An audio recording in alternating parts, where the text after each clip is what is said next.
Começa agora mais um podcast, A Hora da Profecia. A apresentação no dia de hoje, Evangelista Edson Silva.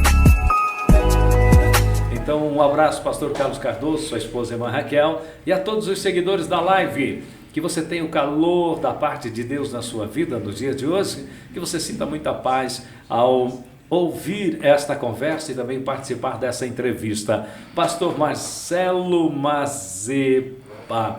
Olha, eu estou repetindo para decorar, tá bom? É uma honra, então, tê-lo aqui conosco. E hoje, a entrevista, eu acredito que vai tratar em torno da sua vida em todos os sentidos, né? Você é pastor de jovens, você frequenta a comunidade Alcance aqui em Pinhais. E deixa eu começar aqui uma pergunta. Me fala primeiro, como diz alguém assim, vamos principiar do princípio? Vamos lá Começar do começo. Me fala da sua conversão. Olha que interessante. Eu não lembro quando eu não tive uma experiência de conversão, porque eu nasci em um lar cristão. Eu sou crente desde sempre, desde que eu me conheço. Uhum. Mas olha que interessante, a minha mãe, eu nasci num lar dividido, eu vou te explicar. A minha mãe, ela se converteu quando ficou grávida de mim. Ela era uma católica devota e ela se converteu numa igreja adventista. Uhum. Nessa de se converter, foi a primeira da família de devotos católicos. Ela começou a frequentar a igreja adventista, me apresentou na igreja adventista e de 1 a 12 anos eu conheci a Deus conheci o evangelho através da igreja adventista. Com 12 para 13 anos eu morava no centro de Curitiba, a gente se mudou para o Guarituba, em Piraquara. Uhum. Ali eu fiz novas amizades e conheci a Igreja do Evangelho Quadrangular. Ali eu tive uma experiência com Deus muito forte, uma experiência no Espírito muito forte. Uhum. E aí então pode-se dizer que foi a minha experiência de conversão, né? E eu me batizei, mas com 18 anos eu não tinha raízes muito profundas, assim. Eu acabei me desviando. Não parece, eu sei, mas eu tenho 37 anos. Dos 18 aos 25 anos, mais ou menos, eu fiquei desviado. Mas sabe aquela pessoa que... Acho que você já teve essa experiência, pastor, pelo menos de uma ovelha, que não consegue nem pecar direito, porque fica com medo das consequências. Eu era esse cara. Sim. Acabei fazendo muita besteira na vida, mas com 25 anos eu tive uma experiência muito triste, porque o meu pai faleceu. Ele veio a falecer de câncer. Eu estou encurtando bem a história. Nessa época, meu pai acabou se convertendo, está com Cristo hoje, graças a Deus. Mas com 25 anos, quando eu fiz 25 anos, meu pai veio a falecer. E eu precisei tomar uma decisão na minha vida. E foi nesse tempo que eu acabei conhecendo a comunidade Alcance aqui em Pinhais, por alguns amigos. E tomei uma decisão de realmente servir a Deus de maneira responsável, né? Se é assim que pode dizer. E eu acabei levando muito a sério e uma coisa levou a outra, né? Eu acabei me envolvendo com a igreja de uma forma muito profunda, muito grande.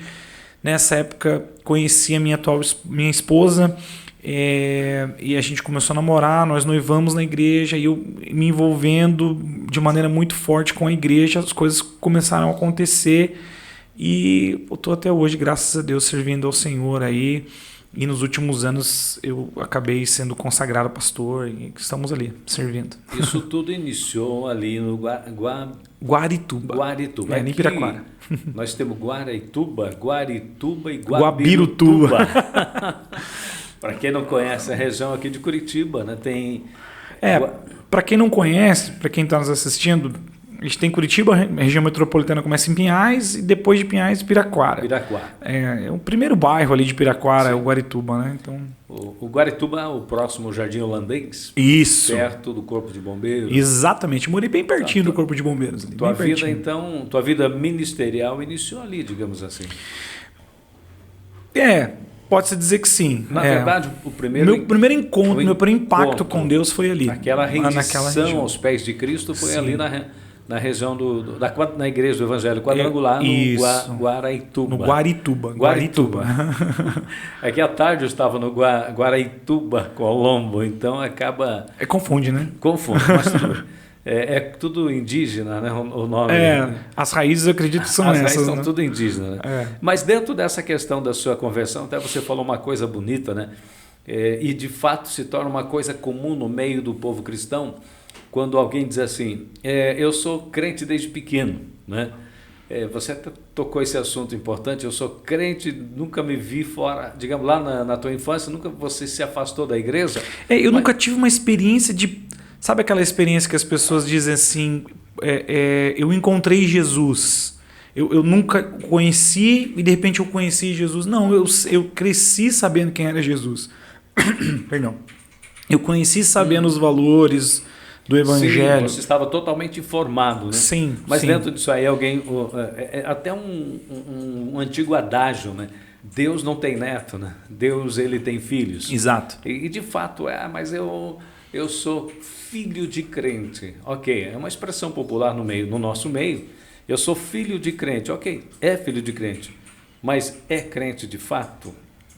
Isso que você falou é bem legal. Eu tive um encontro, um impacto muito forte com o Espírito Santo nessa idade. E daí você falou que você se afastou um tempo também. Mas é uma idade difícil de um jovem se manter na presença de Deus. Lá nos seus 18 anos, foi mais ou menos isso? Eu acredito, pastor, que eu fui um retrato de algo que é bem comum na nossa geração, que eu não tive uma paternidade muito bem firmada. Eu não culpo meu pai, porque meu pai também não teve isso. Então, dentro de casa, eu acredito que o maior aprendizado que nós temos, principalmente nós como cristãos, você vai concordar comigo, não é a igreja que forma, não é a experiência pastor, discipulado que forma, né? São os pais, é o pai, a mãe, né? É a família, né? E eu infelizmente não tive essa raiz familiar muito bem firmada na minha infância, na minha adolescência. Então eu acabei, claro que não ocupo, tem a minha parcela de responsabilidade com certeza, mas eu acredito que eu não tinha muitas raízes firmadas em mim mesmo e acabei me desviando, acabei dando vozes, acabei me envolvendo, sendo levado aí por influências, né? E eu acredito que eu sou hoje, eu lido com jovens, né? Eu vejo muito isso como uma falta de paternidade, uma falta de uma identidade firmada na infância, na adolescência, acaba fazendo com que você chegue na juventude, nessa época difícil, como você mencionou, você é exposto a algumas coisas na vida, faculdade, trabalho, você começa a ganhar o seu dinheiro, você começa a viver a vida do jeito... Descobrir novas coisas, que você não tinha. Exato. Na sua vida, até alguém estava comentando ontem, dando esse adendo dentro da sua vida, alguém comentando comigo ontem, meu pai era de uma igreja dessas pentecostais muito severas, e não podia isso, não podia aquilo, não podia nada, não podia. E aí a pessoa disse, a liberdade que eu tive nos meus 18, eu não quis nem saber do meu pai, não quis nem saber de igreja, porque nada podia. Falei, mas será que não tem... A pessoa falou, será que não tem coisa boa nesse mundo? Boa no sentido de humano, no sentido natural, no Sim. sentido de estar realizado, né? O problema é que Jesus, não Jesus é o problema. O problema são os homens. O problema é que Jesus vem e tira o fardo. As religiões vêm e põem de volta. Né? E aí a juventude que está buscando aventuras, está buscando... existe um dinamismo no jovem que ele precisa extrapolar, que ele precisa colocar para fora, mas ao mesmo tempo, nessa janelinha de oportunidade, ele dá aquele voo e se acha que tem uma pseudo-liberdade, e aí ele vai ver o mundo diferente lá fora, né? É uma pseudo-maturidade, uma pseudo-liberdade, é verdade. É tudo pseudo, né? É, tudo pseudo. E eu acredito que foi exatamente isso, assim, eu acabei me desviando justamente por isso. Isso que você falou, né, de novas possibilidades, você acaba... o mundo é apresentado para você, cores, sabores... E eu cresci num contexto de... Não vou dizer legalismo, mas eu cresci num contexto onde o pode e não pode era muito forte. Né? E eu acabei... então, já que é dessa forma, eu vou começar a experimentar outras coisas aqui e acabei me desviando. E você está tocando um assunto que justamente a Bíblia ela esclarece para a gente. Deixa eu falar aqui. A religião, ou até mesmo os pais. Você falou uma coisa bonita e verdadeira, portanto o caráter e a educação vem de casa. Sim, e até, pastor, eu acabei me lembrando aqui, isso para deixar bem claro para quem está nos assistindo, a igreja do Evangelho Quadrangular não teve nenhuma responsabilidade em relação a eu me desviar. Né? Hoje eu enxergo isso de maneira muito clara. Isso foi uma irresponsabilidade da minha parte. Na verdade, o que eu recebi nessa igreja, dos pastores, da comunidade que existe até hoje, que faz um brilhante trabalho lá na região do Guarituba, foi excelente, tá? Porque às vezes fica parecendo que eu tô... Não, cuspi no prato que comeu, né? Não é isso. A responsabilidade foi minha, né? Só para deixar isso bem claro. Então, é dentro da responsabilidade que eu quero justamente focar mais um assunto que está inerente, por exemplo, às religiões, até mesmo os pais, eles querem impor para que seus filhos fiquem na igreja. Se sair daqui, você vai morrer, sair daqui, você vai para as drogas, você sair... Tem a sua verdade nisso, porém, nem o próprio Deus ele impõe. Ele deixa livre. Ele mostra o caminho A, o B. É como ele estava falando com Adão e Eva no Éden, e ele mostrou a árvore do conhecimento do bem e do mal, e ele disse, vocês não comam. E ele se afasta. Você viu? Ele se afasta, ele não fica lá. Não coma, não coma, não coma, não coma. Né? E ele se afasta, porque ele deu a dica. O homem tem o senso de decisão, de razão, livre-arbítrio. Então Deus não vai chegar impondo, você tem que ficar aqui porque eu te amo e não quero que você se perca, e se você sair daqui eu te mato. Não é Deus esse, não é. E a religião faz isso, o fanatismo faz isso. Quando você coloca muito bem a respeito da igreja do Evangelho Quadrangular, que é uma igreja de respeito, uma igreja de referência, uma igreja pentecostal no Brasil, e às vezes não é nem a igreja, são as pessoas que permitem-se serem fanáticas e querem passar isso para os filhos, e depois os filhos eles acabam criando uma aversão em relação à igreja em si. Mas a igreja não tem culpa. Às vezes são os pais. E confundem, porque os pais às vezes não estão habilitados para criar seus filhos na realidade do mundo de hoje. Apenas são pais. Sim. Mas voltando ao assunto, dentro de casa, a educação vem de casa, o respeito vem de casa, o bom dia vem de casa, o boa tarde vem de casa, o dá licença vem de casa, e assim a lista aumenta. O amar a Deus vem de casa, né, pastor? Pronto, o amar a Deus vem de casa, né? Vem de casa. O meu caso não foi nenhuma super proteção, né? Eu não tive essa proibição dos meus pais. Eu tive pelo contrário, meu pai era indiferente. Eu aprendi por mim mesmo, assim. Eu não tive uma super proteção, embora eu enxergue isso, percebo isso, principalmente na geração que antecedeu a minha, né? De uma super proteção, de uma super valorização. Eu vejo muitos pais, eu acho isso um equívoco muito grande, de demonizar as faculdades, por exemplo, né? Você vai para a faculdade, lá você vai ser enfeitiçado pelo demônio, sabe essa conversa, quando na verdade... e a gente hoje vê a consequência disso, né? A maioria das universidades, principalmente universidades públicas, tomadas aí por um pensamento progressista, enfim. Eu vejo isso como um equívoco, porque nós deveríamos preparar os nossos filhos para entrar na faculdade, né? E lá expor as verdades do cristianismo que sobrepõem né? Nós carregamos a verdade, nós carregamos o poder de Deus, né? É nós que deveríamos influenciar e não ser influenciados. Mas, né, como você comentou, eu percebo isso de maneira muito forte, eu insisto nisso, a gente fala muito sobre isso na nossa comunidade, de que os primeiros valores que vão formar caráter, que vão formar poder de decisão, que vão formar uma fé que vai sobreviver a qualquer tipo de ataque, começa em casa. Ele precisa começar em casa, né? Precisa começar pelo exemplo. Né? Você fala em casa e, de fato, né? Alguém disse, e isso com certeza é bem repetido, né? Que os filhos, eles não ouvem o que a gente fala.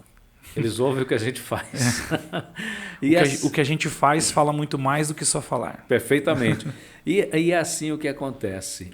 Se eu não dou o exemplo de pai, porque os filhos eles vão seguir exemplos.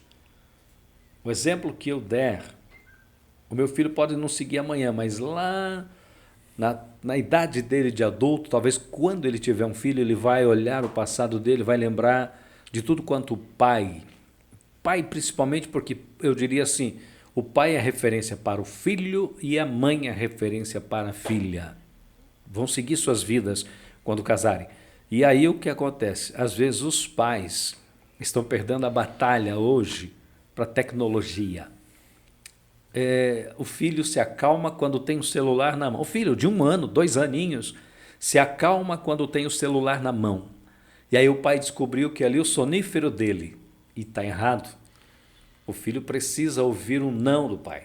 O filho precisa ouvir um não agora para amanhã, no futuro, ele vai ouvir um não de um estranho e ele vai achar diferente e a coisa será totalmente diferente. Portanto, os pais não tenham que ser enérgicos, até um certo ponto sim, mas os pais precisam influenciar os seus filhos no testemunho, na oração, na palavra, no não, no sim, na presença, enfim, envolvendo aquele diálogo que está sumindo. O senhor comentou algo que eu estou vivendo na prática. Eu tenho um filho de 3 anos, o Benício, e tenho uma filha de 3 meses, a Olivia. 4 meses vai fazer agora, daqui 2 dias. E é nítido como é fácil você transferir o trabalho para a tela, né? Porque você tem filhos, pastor? Tenho, casado já. Quando eles eram pequenos, você lembra do trabalho que eles davam, né? E hoje o que eu percebo é que os pais eles não querem ter trabalho, porque criar filhos pequenos dá trabalho, dá né? trabalho. É muito fácil hoje você ligar. Eu falo por mim, o meu desafio é esse, de você ir lá ligar a televisão e ligar o YouTube para ele lá e ele, enfim, é doutrinado ali, educado pelo que está passando na tela. E como o senhor falou, ele se acalma, ele fica ali, né? E a gente tem que ter essa responsabilidade. Eu passo isso na prática porque dá trabalho você ficar com a criança, você brincar com a criança, você entrar no mundo dela. E dá trabalho, ela vai fazer pergunta, ela vai pular, ela vai gritar, ela vai fazer você correr, ela vai fazer você pular, mas é necessário, né? É necessário que você gaste esse tempo hoje para que lá na frente você veja o resultado do que você está plantando hoje, né? E de fato, quando você tem filhos, você já sabe que o tempo seu e da sua esposa, aquele tempo não vai existir mais.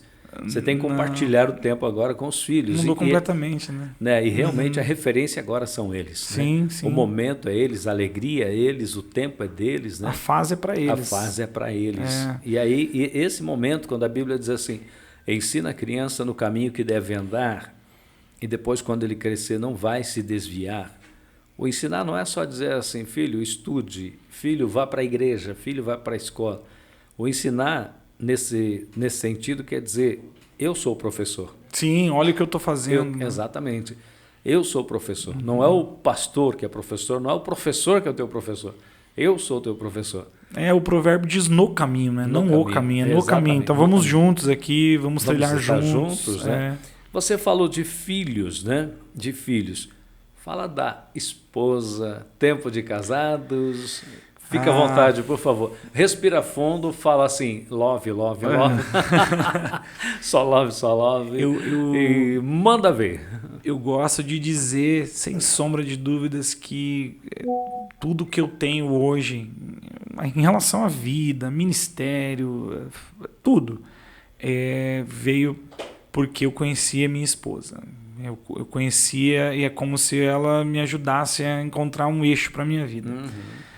A Flávia, nós estamos casados há 9 anos. Que benção.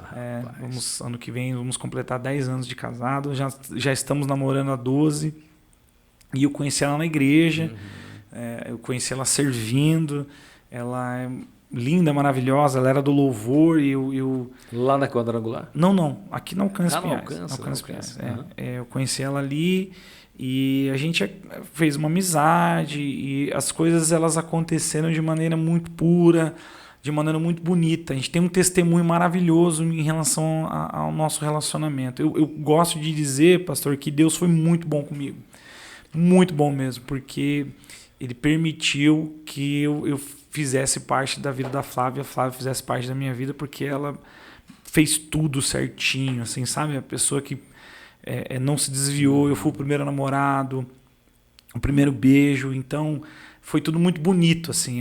Eu tenho uma amizade muito grande com a família dela, meu sogro também é pastor, ele não alcança, minha sogra é pastora, um segundo pai que Deus me deu, então eu tenho um casamento maravilhoso, assim. Eu gosto muito de dizer, né, que eu com certeza tenho uma mulher sábia que edifica o seu lar ao meu lado. Tudo que eu tenho hoje, acredito que, claro, veio da parte de Deus, é pela graça de Deus, mas muito por conta da minha esposa, uma mulher muito sábia.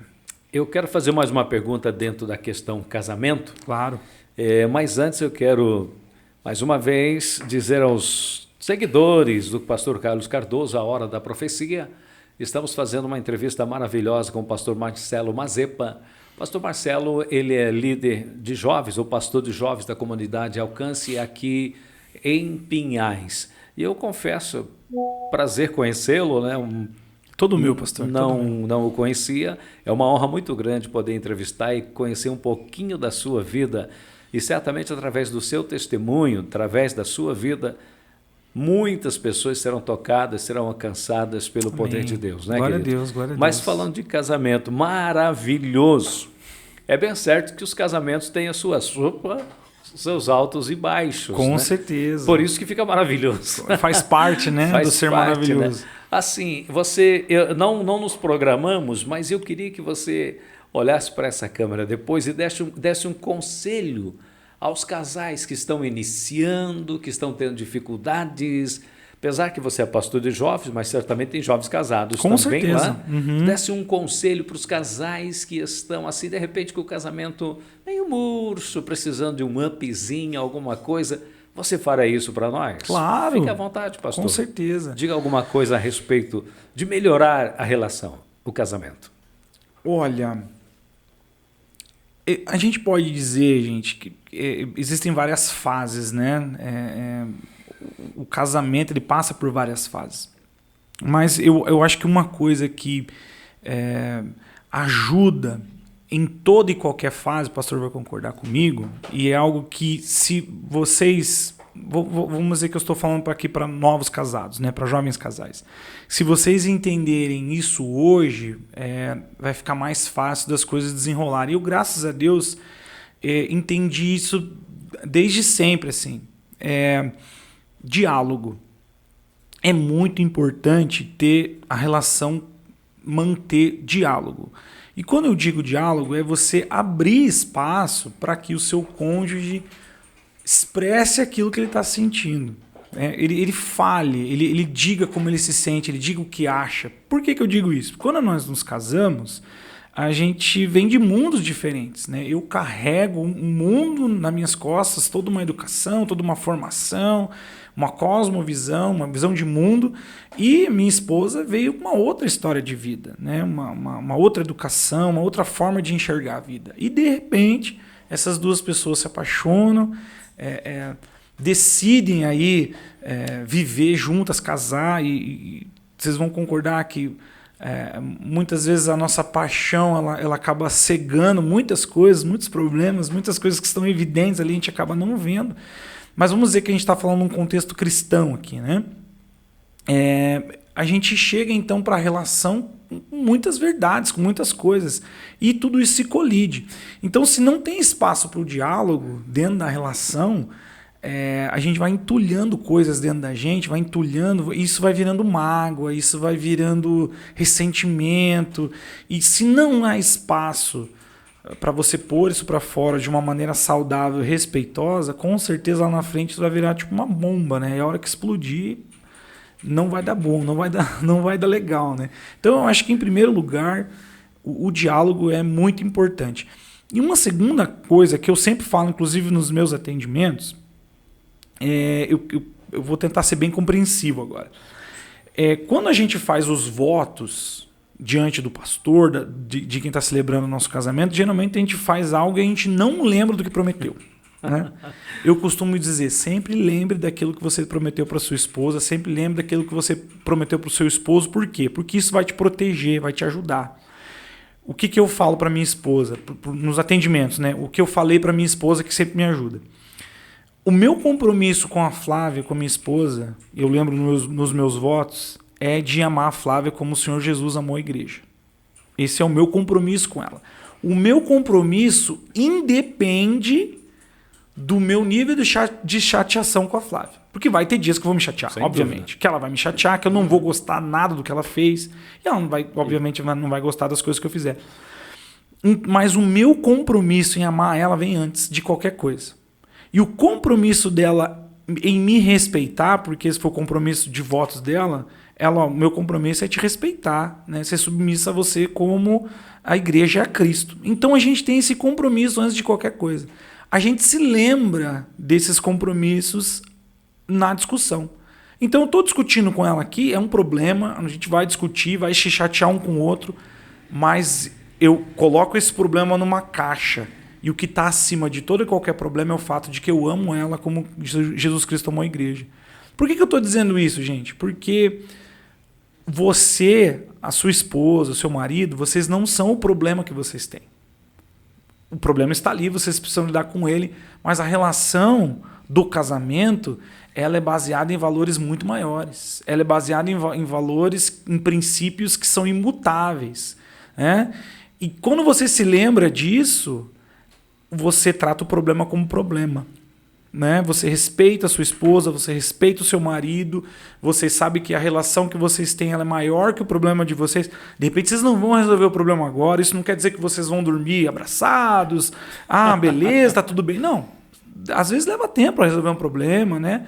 Mas o compromisso de amor e de respeito está acima de todo e qualquer problema. Isso deixa a relação leve, isso evita palavras maldizentes, isso evita o desrespeito, né? E isso leva à maturidade. Eu procuro, eu e a minha esposa, a gente procura levar isso muito a sério, sabe, pastor? Não estou dizendo que eu sou um expert nisso, sou casado só há 9 anos, tenho muito que aprender ainda, né? Mas eu percebo que nesses anos de casamento que eu tenho, a gente procura levar isso muito a sério e a gente tem colhido bons frutos disso, sabe? Você falou... Não sei se me fiz claro. Não, muito claro, muitíssimo claro. Você falou a respeito de diálogo, né? Eu acho muito importante. Não, e o diálogo, ele tem que ser compreensível. Ou seja, sabe aquele momento que o casal desliga tudo, TV, celular, fica num silêncio os dois e começa qualquer assunto do nada? Sim, isso é importante. Sim. Essa troca de pensamento, essa troca de ideia. E quando o casal começa a tratar na sua relação, não podemos tratar a relação dos outros. Nós dois, o casal, tratar a relação dos outros na nossa relação. Não dá para trazer. Tem gente que faz isso. Para nós pastores, parece que a gente precisa desligar um botão, não é verdade? Perfeitamente, desligar esse botão. Porque...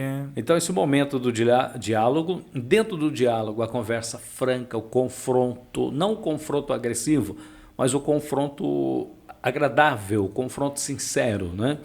dentro também do quesito casamento, apesar que, olha para onde está indo a nossa conversa, né? Mas depois eu quero perguntar sobre o teu ministério aí. Tranquilo, pastor, estou gostando muito aqui. Mas dentro do quesito casamento, né? Uma coisa que está pegando ultimamente é aquele ciúme possessivo. Aquele ciúme que a gente vê na televisão, malucos aí matando mulheres no feminicídio. Se você não ficar comigo, você não vai ficar com ninguém mais. E isso é um perigo. Isso está rondando as famílias nos dias de hoje, né? Uhum. Né? Sim. Eu creio que isso é fruto de uma identidade um pouco distorcida, né? Uma raiz. Eu sempre insisto nas raízes familiares, porque eu acredito que é onde tudo começa, né? Eu acredito que são raízes familiares distorcidas. Aquilo que você falou lá atrás do não. A gente percebe hoje homens que quando criança não ouviram não, e quando hoje ouvem um não, às vezes da companheira, da namorada que quer acabar com o relacionamento, não tem, parece que não tem uma sustentação emocional para aquilo, acaba partindo para agressividade, né? É triste, né, as coisas que a gente vê hoje, mas eu acredito que isso sejam distorções de identidade. As pessoas elas não sabem quem são hoje, né? Elas falta um senso de identidade, de saber quem elas são. E até no meio da igreja isso é triste da gente dizer, mas é a realidade. As pessoas elas não têm uma consciência de filiação em Deus. E acabam se sentindo inseguras, né? E, enfim, as circunstâncias elas acabam dominando. E a gente vê todo tipo de problema depois, né? Até quem pratica essa atitude de um ciúme possessivo, o ciúme no casamento ele tem que existir, mas o ciúme zelo, o ciúme moderado, o ciúme eu te cuido. Proteção. Né? O ciúme eu te protejo, você me protege. Mas isso aí tem que vir dos dois lados em relação agora a uma outra palavra, confiança. A confiança não permite o ciúme possessivo. Ela não deixa chegar nisso. Sim, e eu vou além da confiança e eu vou colocar a palavra aliança. E não aliança que nós temos homem com a mulher, óbvio, né? Que nós fazemos isso, temos aliança um com o outro, mas a aliança que nós temos com Deus. Porque é a aliança que nós temos com Deus que nos protege, não é verdade? Então, quando a gente tem consciência de que nós temos uma aliança com Deus que é imutável, eu acredito que a gente entra debaixo de uma proteção. Eu costumo dizer isso, que você vive debaixo de um lugar de proteção e esse lugar vai fazer com que você estabeleça uma confiança com a sua parceira, com o seu parceiro, com a sua esposa, com o seu esposo e vice-versa. Não porque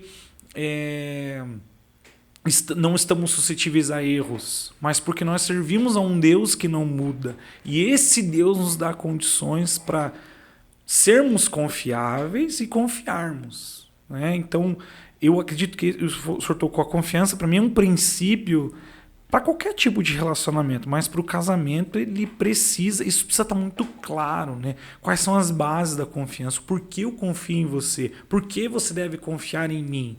Por quê? Porque nós servimos a Deus, porque eu tenho temor a Deus. É isso que vai fazer. Eu tenho temor em manter a minha aliança com Deus. Então é isso que vai fazer com que eu seja uma pessoa confiável e confie em você.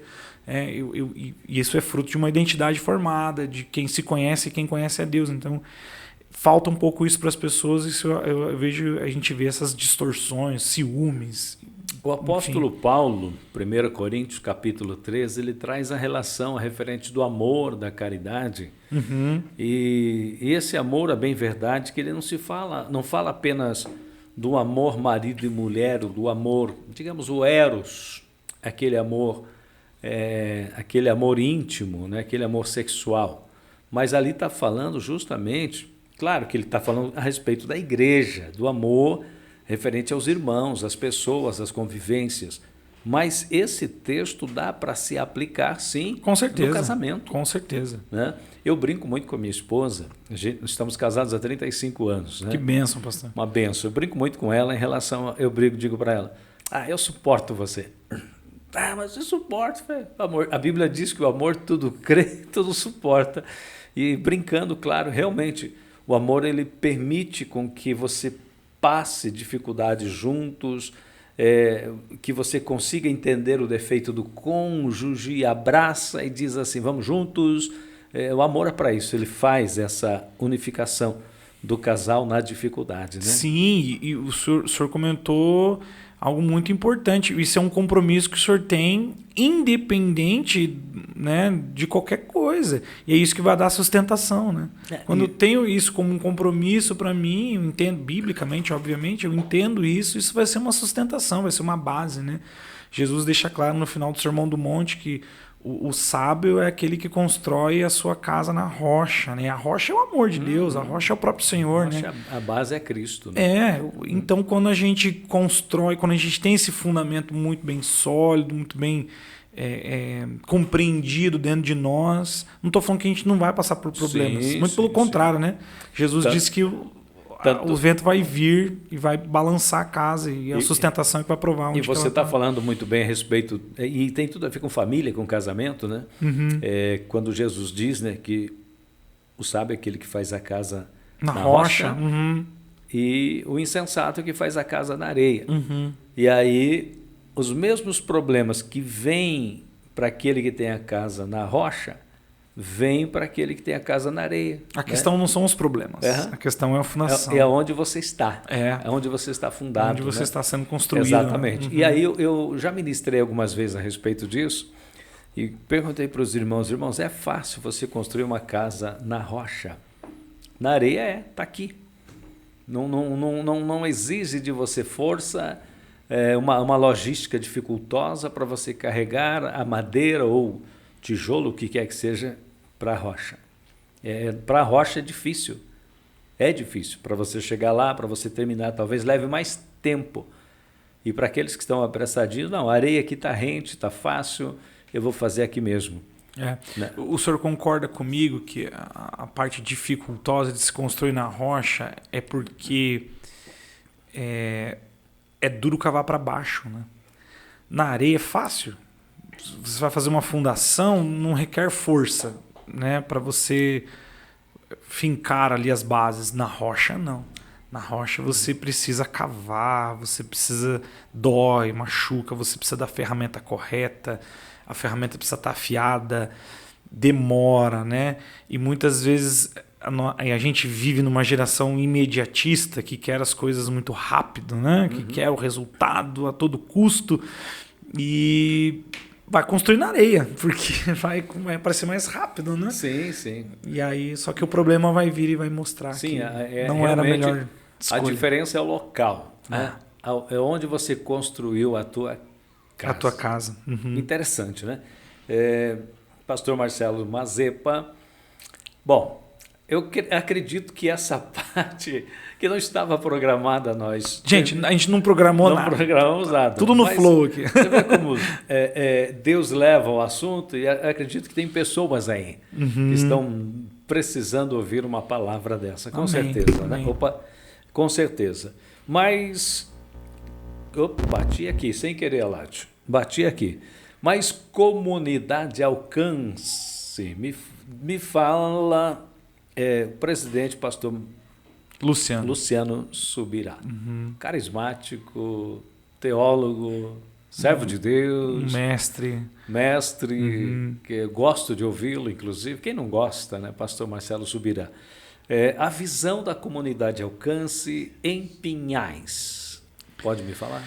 Claro, nós carregamos uma visão a alcance, né? A comunidade alcance. Hoje, se eu não me engano, são mais de 23 igrejas no Brasil. Muito mais. Mas nós carregamos a mesma visão, apesar de serem presbitérios independentes, né? A gente carrega a mesma visão. Essa visão nós somos uma crescente comunidade de discípulos, com viver santo, que se reúne no templo e nas casas para ministrar ao Senhor, aos santos e ao mundo. Essa é a nossa visão. Então nós buscamos ser uma comunidade crescente no sentido de buscar... É o meu? É o meu. De buscar uma constante evangelização, nós dizemos que nós somos alcançados para alcançar, então a gente busca dizer que nós somos uma crescente comunidade de discípulos, então a gente busca o discipulado, né? Conviver santo, a gente procura viver em santidade, a gente procura carregar essa bandeira de santidade, se reúne no templo, nas casas. Nós somos uma igreja em célula, não somos uma igreja que tem célula, nós somos uma igreja em célula, então a gente procura envolver toda a comunidade nas células. E eu quero fazer um adendo aqui, pastor, porque hoje as células, elas são, acho que ele está... Aqui é ao vivo, gente, ao vivo é assim. É ao vivo e a cor. Agora ficou bom. Agora não ficou mais. Não ficou mais. Aí. Falando das células, a gente passou por uma pandemia, né? Há pouco tempo. E o que nos manteve como uma igreja viva, que todo mundo não pôde fazer culto, né? A gente aprendeu na marra a usar o online, foi muito engraçado com a gente, mas o que fez a igreja sobreviver e crescer, nós crescemos na pandemia, foi justamente as células, né? As células, o envolver as pessoas nas casas, uma ajudando a outra. Então é um ministério que a gente carrega com grande paixão, assim, que são as células da nossa igreja, buscando ministrar ao Senhor, aos santos e ao mundo. Primeiro ter esse compromisso em ministrar ao Senhor, né? em estar diante dele, em buscar adoração, em consagração aos santos, uns aos outros, à igreja. Sim, e depois ao mundo, ao evangelizar. Né? Então, basicamente essa é a nossa visão, não só para Pinhais, mas para todas as igrejas. Em Pinhais, a gente tem uma identidade muito forte em relação à família. Né? Nós temos diversos testemunhos de restauração familiar. Nós procuramos ser uma igreja que fala com a família no seu todo. Então a gente procura investir em ministério infantil, ministério para adolescentes, o ministério de jovens, da qual eu sou responsável. Nós temos ministério para casal, nós temos ministério para terceira idade. A gente procura dar cursos para que o desenvolvimento familiar à luz da palavra, à luz do evangelho, seja fortalecido. Nós cremos muito na restauração familiar. Nós temos testemunhos, assim, pastor, de famílias que estavam completamente destruídas, assim, por causa do pecado, traição, enfim. E a gente percebe essa restauração, a gente percebe como Deus ele tem essa graça com a família. Nós cremos que a família é a resposta para uma sociedade bem formada, vamos dizer assim, uma sociedade saudável. Sim. Nós cremos nisso, nós cremos que a família forma isso. Então, a nossa bandeira é essa, é ministrar a família. É uma bandeira que a gente carrega muito forte. A bem da verdade, a família ela é a base da igreja. E a igreja precisa da família. Sim, sim. Né? Nós somos uma família. Nós somos a igreja uma família, é uma família em todos os sentidos. Né? Não dá para separar a igreja da família. Portanto, você colocou muito bem, Deus faz questão de curar a família. Isso. Porque é família curada, igreja curada. Sociedade curada. Sociedade curada. Amém, né? É isso mesmo. E as famílias precisam de Deus. Todas as famílias precisam de Deus. Né? Com certeza. Porém, do jeito que as famílias estão hoje, a família moderna, o conceito né, de família. da família moderna e também os ataques diabólicos à família. E quando nós sabemos pela Bíblia que família é formada homem e mulher, aí Satanás quer mudar todo esse conceito, quer fazer o contrário, quer mexer no que está certo, que é macho e fêmea, homem e mulher. A partir daí é família abençoada por Deus. E, infelizmente, tem muitos casamentos se dissolvendo, vindo atrás dessa ideologia diabólica de que família não é só homem e mulher. Família você pode mesclar, misturar, pode viver uma outra ideologia que está sendo abençoada por Deus do mesmo jeito. E não é verdade. Não. Né? E com isso, a família verdadeira, a família que segue o Senhor, ela é bombardeada. Talvez não no casal que já tem uma estrutura, mas vem os filhos, né? E se os filhos não estiverem na proteção, na oração, debaixo do sangue de Jesus, não vamos dizer que vai acontecer, mas o inimigo está bombardeando a parte de baixo da família. E também bombardeando, parte de baixo, que eu digo aos filhos, né? E também bombardeando os casamentos. Você vê, de repente, casamentos que até ontem tinha 10, 15 anos, casais que estavam lá felizes. Aí você pergunta, e fulano? Separou. Gente que você olhava e dizia, esses casais se amam, né?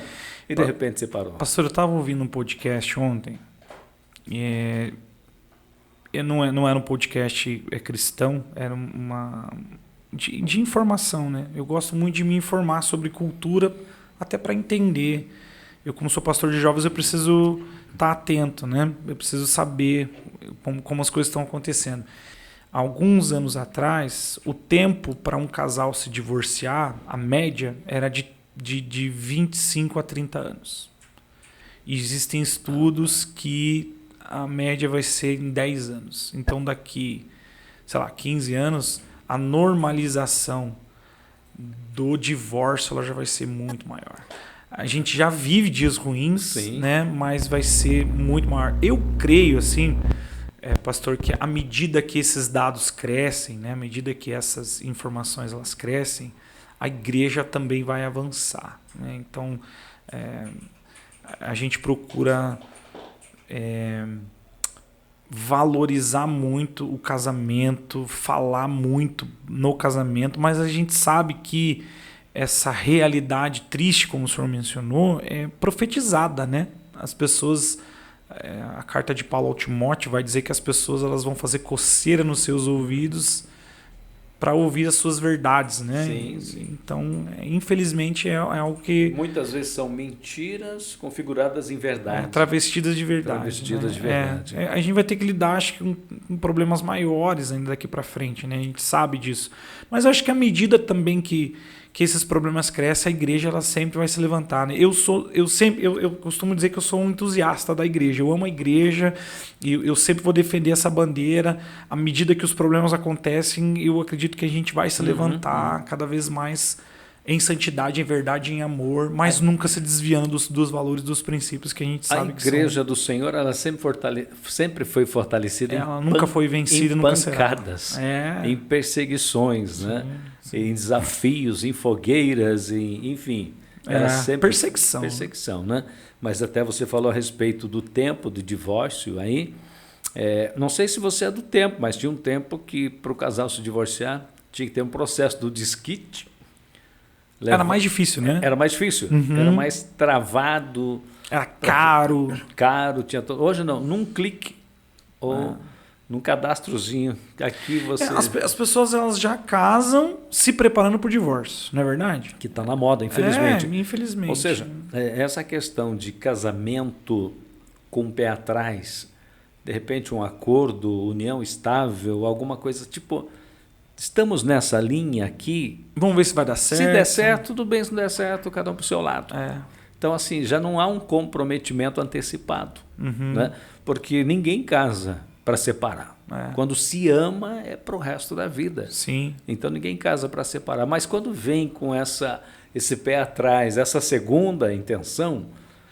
E você concorda comigo, pastor, que do ímpio, a gente espera isso. A gente espera. Mas agora, o mais triste eu vejo muitas vezes cristãos normalizando isso. Não é verdade? A gente vê denominações, igrejas que aprovam esse tipo de conduta, né? Que não, Deus é amor, ele está comprometido com a sua felicidade, então se não deu certo essa porta ele vai fechar para abrir uma porta lá na frente, cada um segue a sua vida e o importante é que você seja feliz, né? Na verdade não é Deus, é o diabo falando isso para as pessoas. Né? Essa bandeira ela é levantada a todo momento com essa frase: o importante é eu ser feliz. Assinado Satanás. Né? E aí as pessoas veem o erro dos outros, que seja feliz. E não é isso. A pergunta, essa é uma afirmação. O importante é eu ser feliz. É uma afirmação. Mas aí tem uma pergunta. O que eu faço? O que eu faço?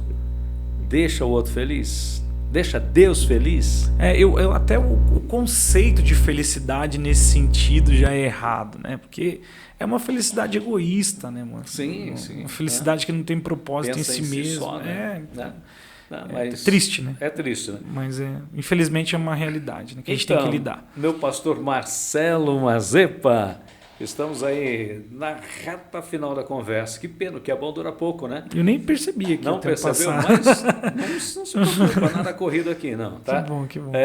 Então me fala aí do seu ministério para jovens. Me conta aí desde quando. Enfim, conta a tua história.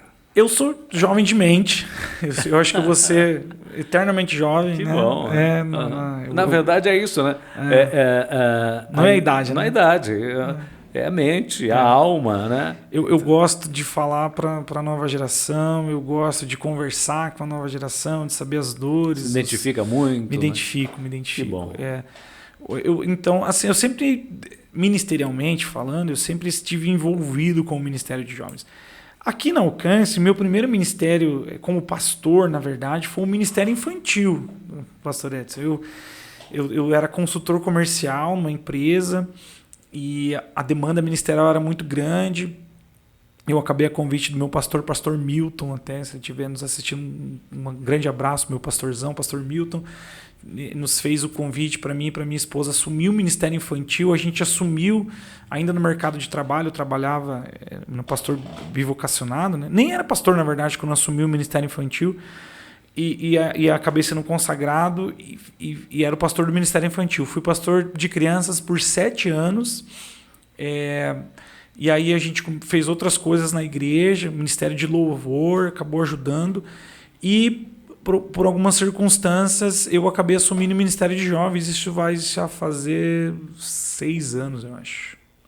Nós estamos entrando agora no 6º ano como pastores de jovens, eu e minha esposa. Então, a gente trabalha a geração a partir dos 18 anos e a gente vai aí jovens até 40 anos. Legal. Casados também? Casados também. Que bom.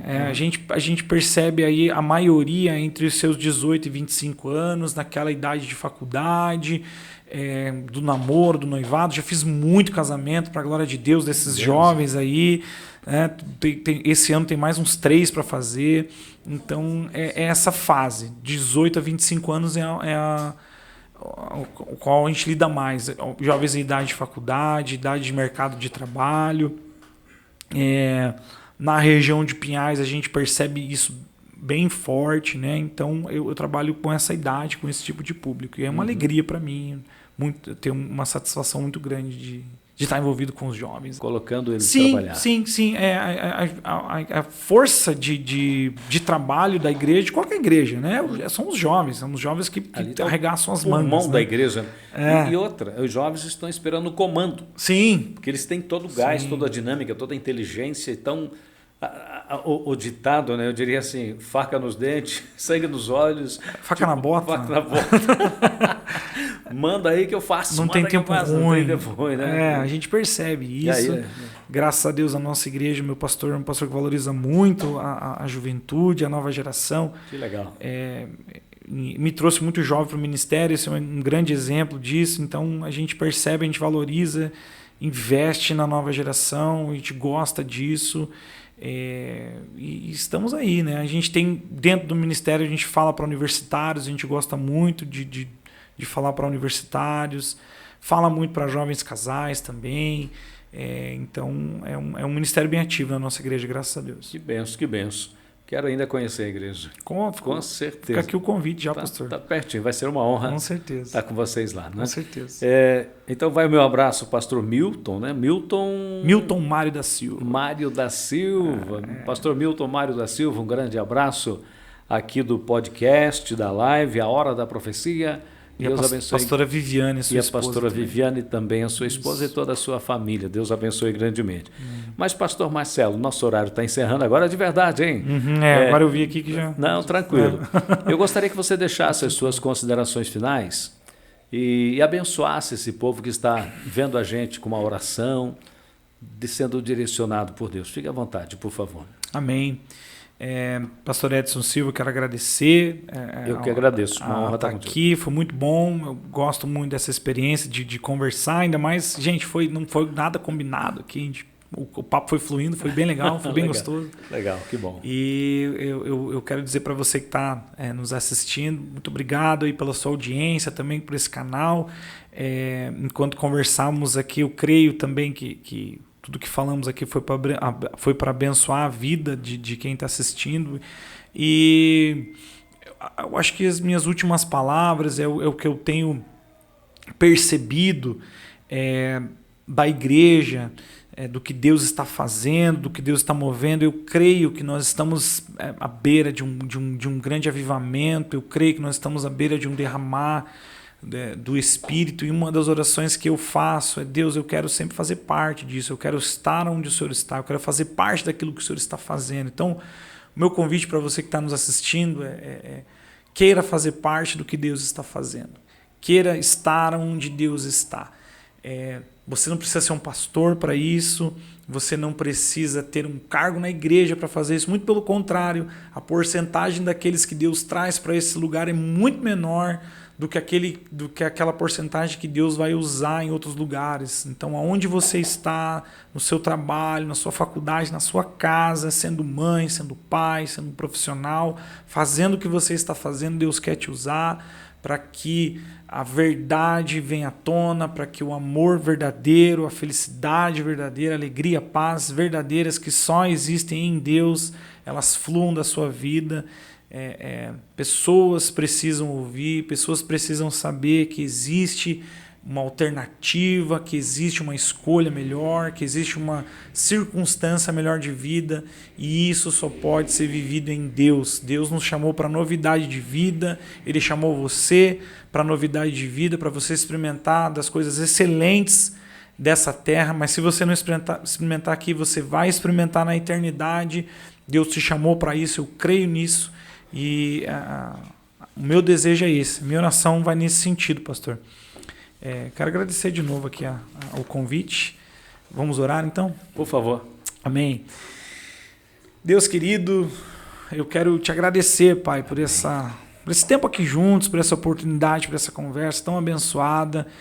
A minha oração, Deus, é que o teu amor, a tua presença, a tua graça flua pelos meios que nós conversamos aqui, para todos os canais onde esse vídeo vai chegar, onde esse áudio vai chegar, para as pessoas que estão nos ouvindo, nos assistindo, possam saber, Deus, que existe um Deus de amor, um Deus de milagre, um Deus que transforma toda e qualquer circunstância. Eu oro para que o Senhor alcance agora, Deus, as pessoas que estão nos ouvindo, que estão nos assistindo com graça, com misericórdia, com justiça, para que os olhos espirituais das pessoas sejam abertos, Deus, para que os ouvidos espirituais sejam abertos, Deus, para que toda mentira caia por terra e a verdade do teu amor, a verdade do teu reino seja estabelecida onde eles estiverem. Que isso leve cura, que isso leve restauração, que isso leve alegria, que isso leve correção, Deus, que o Senhor corrija a rota, mostre, Deus, o seu amor,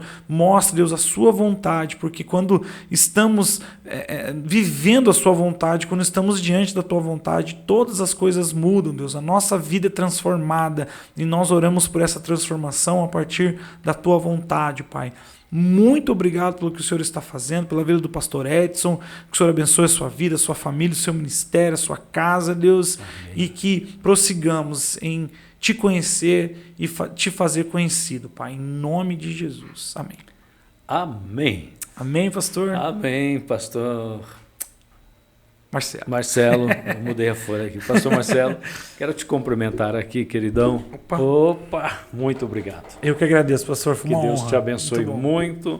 É um prazer ter você com a gente.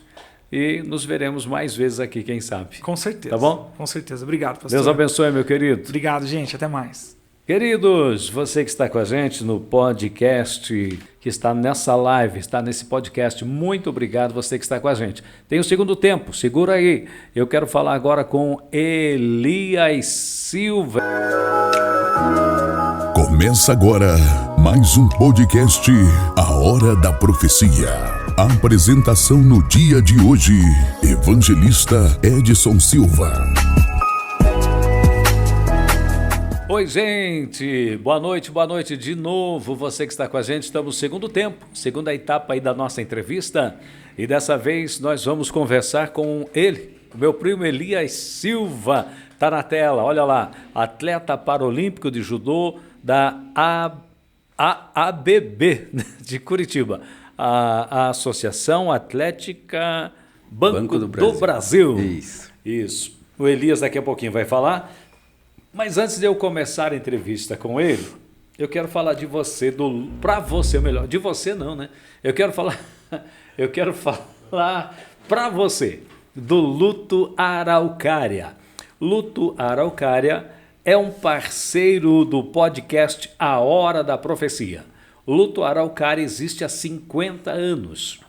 É um plano funeral de primeira, ou seja, não tenha pressa de ir, mas se antecipe, se previna antes. Eu quero falar do plano Araucária, o plano promocional 4 em 1.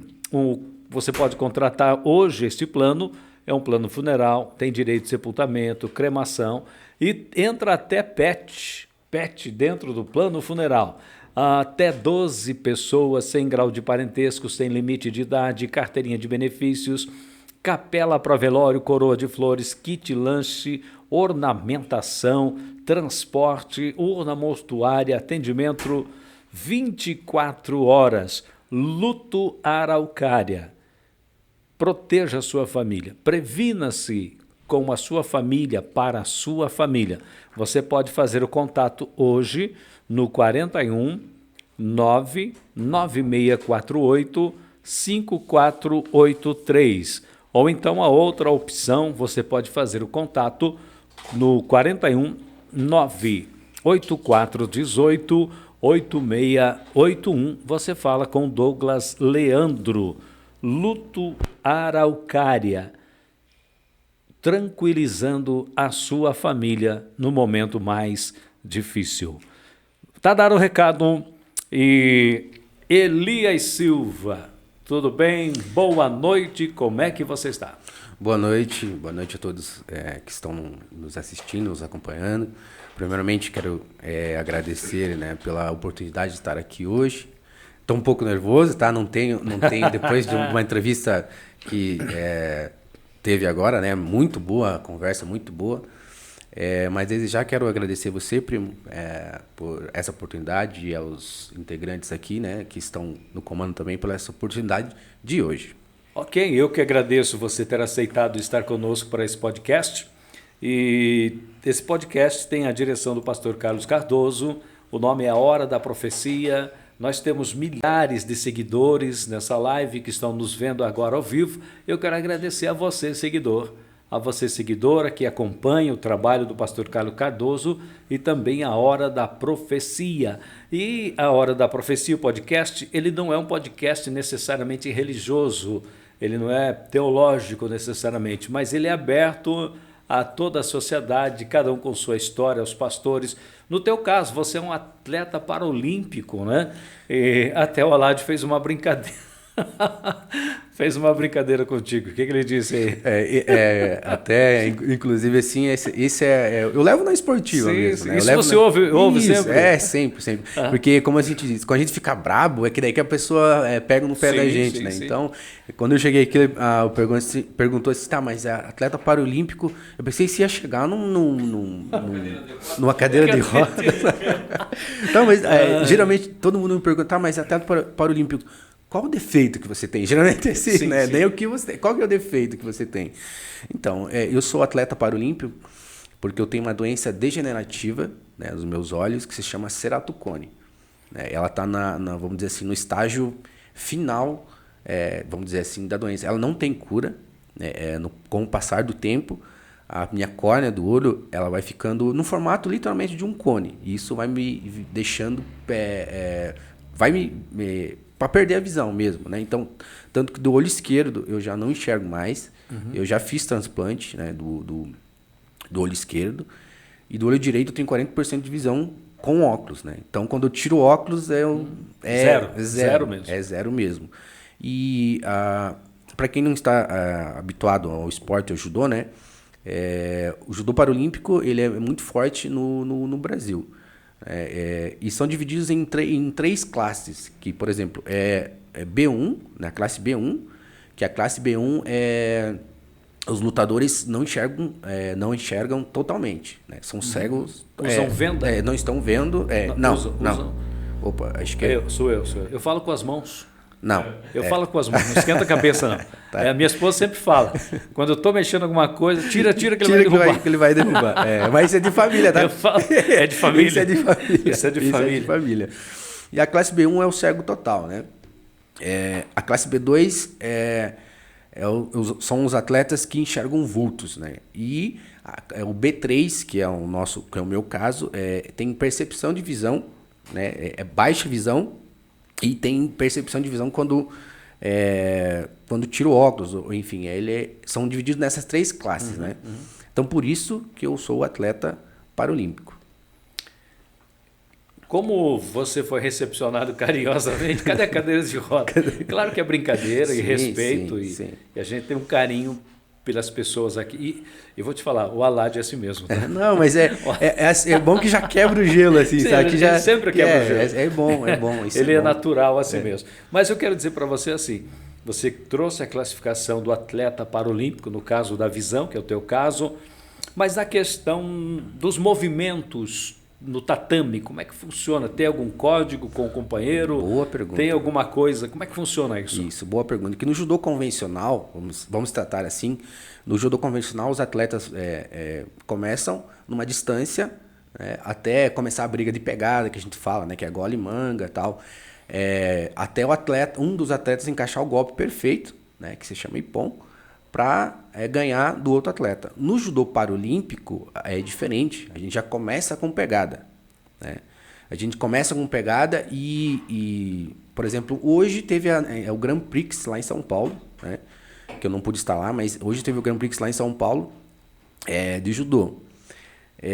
Os atletas começam com pegada e tem, por exemplo, no tatame, eles falam, os árbitros, diferente do convencional, os árbitros falam o que está acontecendo para o atleta através de códigos.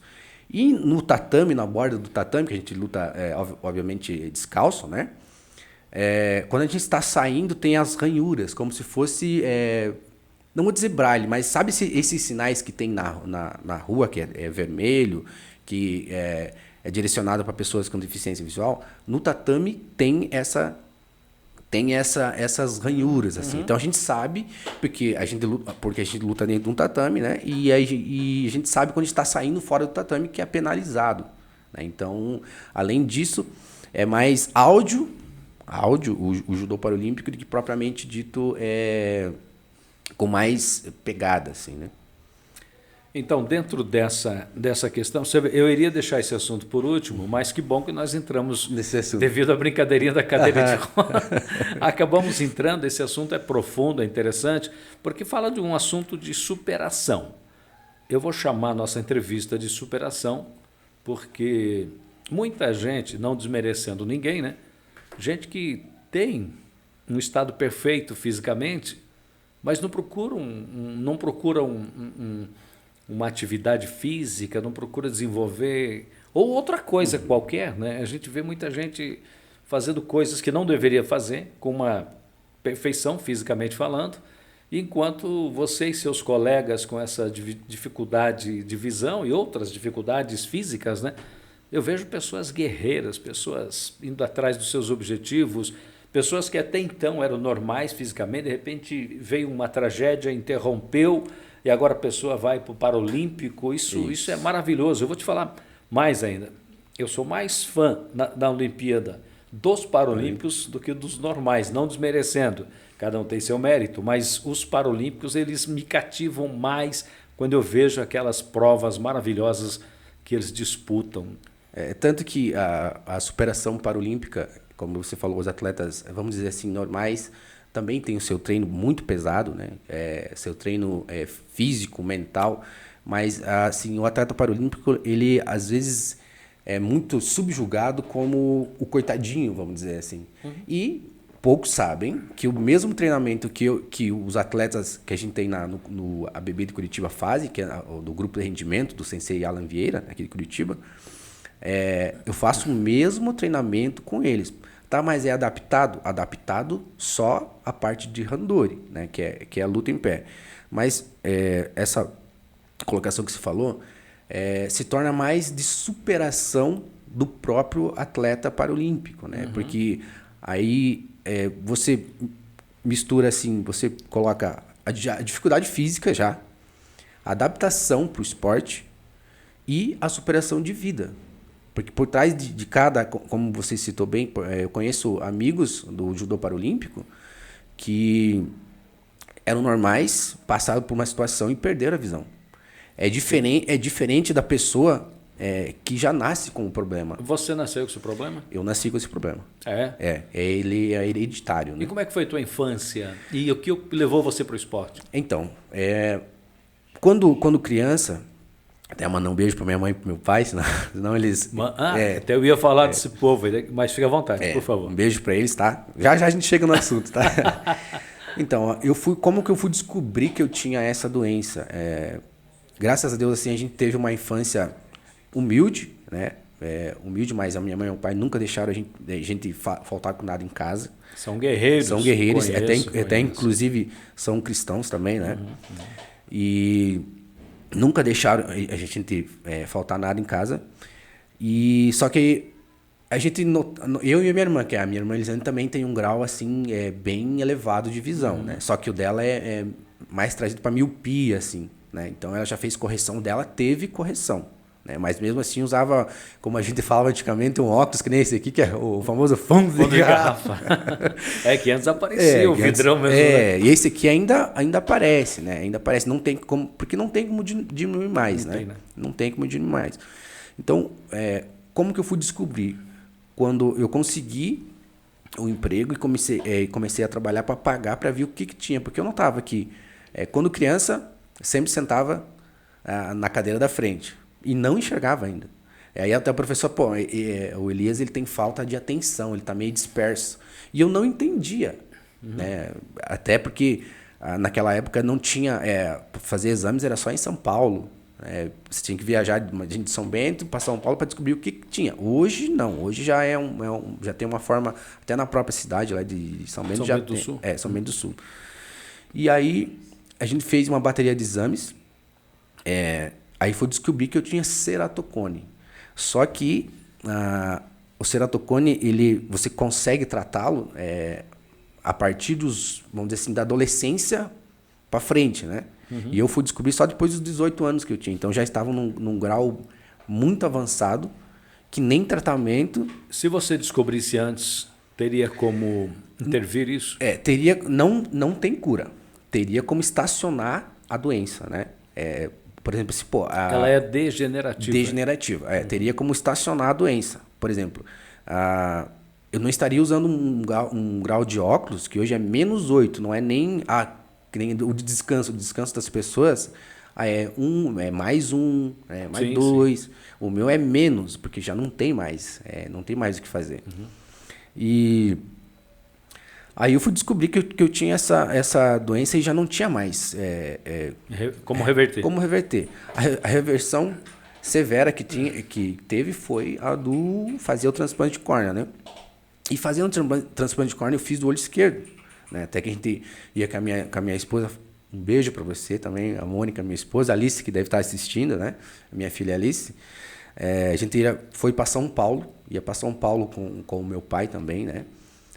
Para fazer os exames cada 3 meses, e até foi uma luta para conseguir o transplante de córnea, que lá em São Paulo eles fazem o transplante de córnea no Hospital de Sorocaba, no Hospital do Olho, eles fazem esse transplante de graça. Né? Claro que tem que ser encaminhado para lá, porque eles fazem esse transplante de córnea de graça. Fiz o transplante, só que assim, como não é particular, eu fiz o transplante de córnea numa manhã, né? Até o pai passou a noite comigo no hospital. E num dia, e no outro dia, logo cedo, teria que desocupar a sala para que como é um hospital muito grande, eu tive que desocupar a sala, né? Então a gente veio para São Bento. Não estou afirmando que foi isso, né? Porque que deu a rejeição, né? Então a gente pegou muita serra e eu cheguei lá em São Bento. Cheguei em São Bento com muita dor no olho, muita dor, porque eu levei 18 micropontos no olho. Então cada ponto que o corpo, ele mesmo expele, né? Cada ponto que arrebentava, eu tinha que ir para São Paulo, tirar, porque lá em São Bento não tinha essa estrutura, né? E os que tinham cobravam horrores, né? Porque é questão de segundos, né? Você pinga o anestésico no olho, vai com uma pinça no olho e tira o ponto. Mas eu levei 18 micropontos. Então, acho que nessas idas e vindas foi que pegou e deu a rejeição. Aí muitos me falam ainda, mas por que você não faz do olho direito? Aí eu falo assim, mas mal, mas ainda consigo me locomover. Sim, isso graças ao esporte, tá? A gente já chega nessa parte aí que graças ao judô, ele me ajuda muito no meu dia a dia, né? E mal ou bem ainda eu consigo enxergar, né? Assim, me locomover, vamos dizer assim. E dessa situação, foi aí então que eu descobri o que eu tinha realmente, né? Que era a ceratocone, que é hereditário, né? Até inclusive a gente tem que fazer agora, não, o Cauã não, né? Meu filho Cauã não, a gente nota assim, mas a Alice já parece assim que já, sabe, já está apresentando essa deficiência, isso, né? Isso. Então a gente tem que já fazer uma pré-consulta para ver se é isso mesmo, para não deixar se estender. Porque ainda na família a gente tem o filho da minha irmã, o João Henrique, que o João Henrique tem esse mesmo problema que eu, e o dele também está num estágio avançadíssimo já, e ele é um adolescente já, o João Henrique. Você falou que essa doença ela vem de família. E quem tem lá atrás? Então, da parte da mãe, né?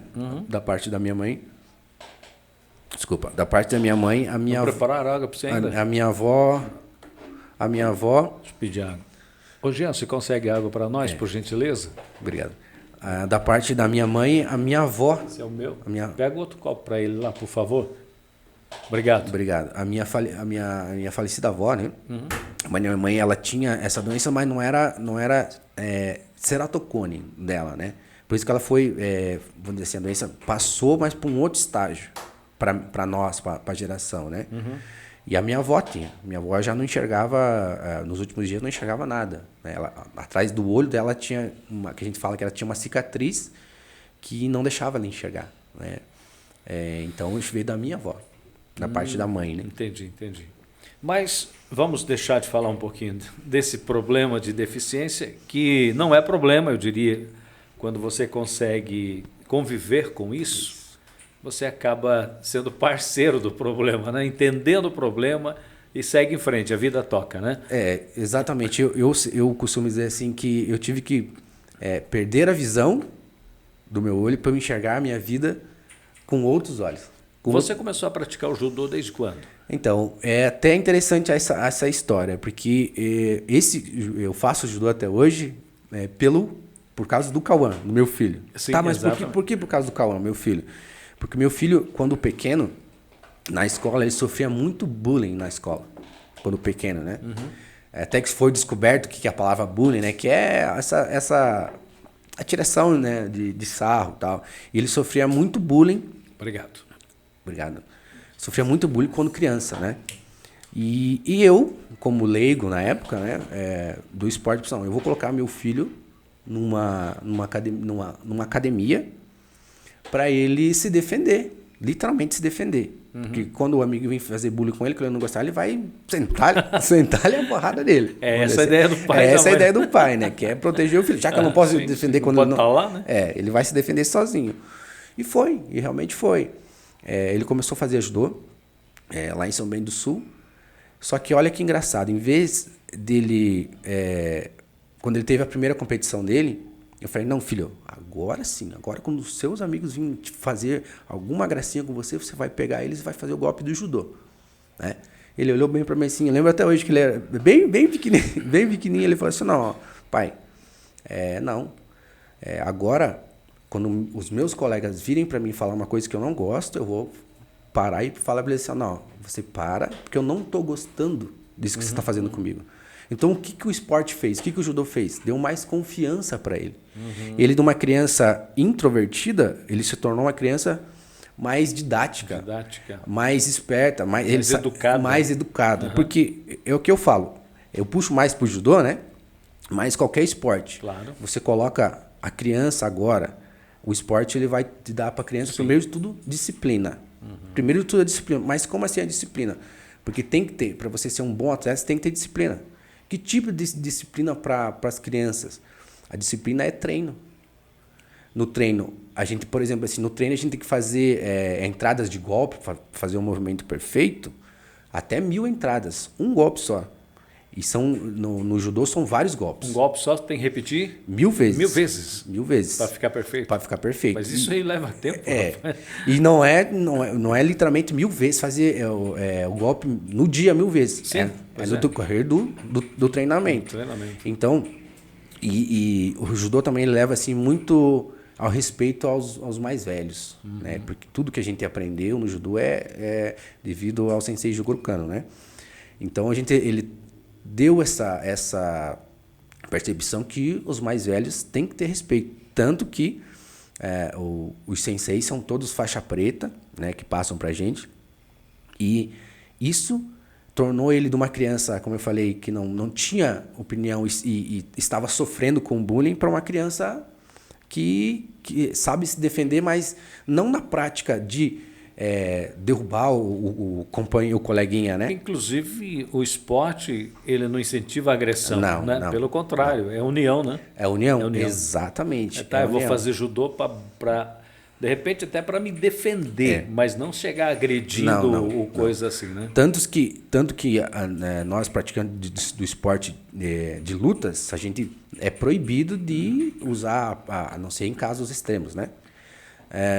Usar a própria, o que a gente... Existe uma ética, então, no esporte, né? Porque, por exemplo, assim, eu vou sair agora e vou brigar com uma pessoa que não entende nada de judô.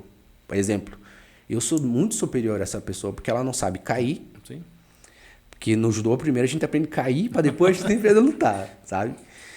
E essa é a ética do judô, né? Então, aí por que eu comecei o judô? Porque daí eu sempre gostei do esporte, principalmente do judô, e a gente ia torcer pelo Cal, né? Que você sabe como é que é a família. Sim. Que torce por cada um da família, nas diversidades de qualquer um esteja fazendo, a gente é muito aguerrido, né? A gente torce um pelo outro mesmo. Só que eu pensando assim, mas como que eu vou passar alguma coisa, falar alguma coisa para ele, se eu não entendo nada do esporte? E aí que eu comecei a fazer o judô, pelo Cauã. E começando a fazer o judô, e aí um professor meu lá de São Bento do Sul, o sensei Luciano, percebeu que fazia certos movimentos e eu já não enxergava, e só que eu não queria falar para eles que eu tinha esse problema. Então, tanto que ninguém sabia. Eu dava meu jeitinho, falava com um, falava com o que ele passou, como é que foi? Porque eu não queria que eles me tratassem como o coitadinho. Entendi. Uhum. Porque eu sempre, que nem eu falei, o que eu treino com eles aqui, eu treino com eles da mesma forma. E ninguém tem dó de mim ali, sabe? Porque é isso que eu quero. Eu quero igualdade, da inclusão no esporte, né? E aí, o sensei percebeu e entrou em contato com outro sensei lá de Joinville, que é o sensei Alex, da Barreto Judô Team, né?